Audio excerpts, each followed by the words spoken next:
ఎన్ని చీటింగ్ నువ్వు ఏదో చేసి పాస్ అవ్వాలరా. సార్ నేను మీలాగా అవ్వాలనుకుంటున్నాను. దానికోసం ఏం చేయాలి? నిజాయితీగా ఉంటే సరిపోతుంది. 12th లో గ్యాప్ తీసుకున్నారా? No sir, first year fail అయిపోయాను. తీసుకెళ్ళిస్తాను. రండి. మీ చైర్మన్ డాక్టర్ మెహతా, అతనికి 12th ఫెయిల్ వాళ్ళు అంతగా ఇష్టం ఉండరు. అందుకే తొందరపడి 12th ఫెయిల్ అయ్యానని లోపల చెప్పకు. అండ్ మీరు 12th లో ఫెయిల్ అయ్యారా? అవును సార్, ఫెయిల్ అయ్యాను. మీరు ఎందుకు ఫెయిల్ అయ్యారు? సార్ ఆ ఇయర్ మా స్కూల్లో చీటింగ్ జరగలేదు సార్. ఏంటి?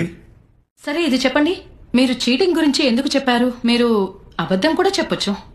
నా మనసు ఒప్పుకోలేదు మేడం. ఒక చీటింగ్ దాచడానికి మరొక చీటింగ్ చేయడం అనేది. మరి చీటింగ్ ఎందుకు చేశారు? మ్యామ్, అప్పట్లో చీటింగ్ చేయడం తప్పని తెలియదు. Anyways, thank you for your time. You may please leave now. Yadav గారు మీరేమంటారు? చాలా సైలెంట్ గా ఉన్నారు. నిజాయితీగా మాట్లాడేవారే మనకు కావాలి. ఒకవేళ ఇలాంటి క్యాండిడేట్ ని సెలెక్ట్ చేయలేకపోతే ఈ ఇంటర్వ్యూకి అసలు అర్థమే లేదు. అంటే ఇంకా మీరు నన్ను గుర్తుపట్టినట్లేదు. నేను కుర్రాడిగా ఉన్నప్పుడు మీరు నన్ను చీటింగ్ ఆపేయమని చెప్పారు. నేను చీటింగ్ ఆపేశాను సార్. సార్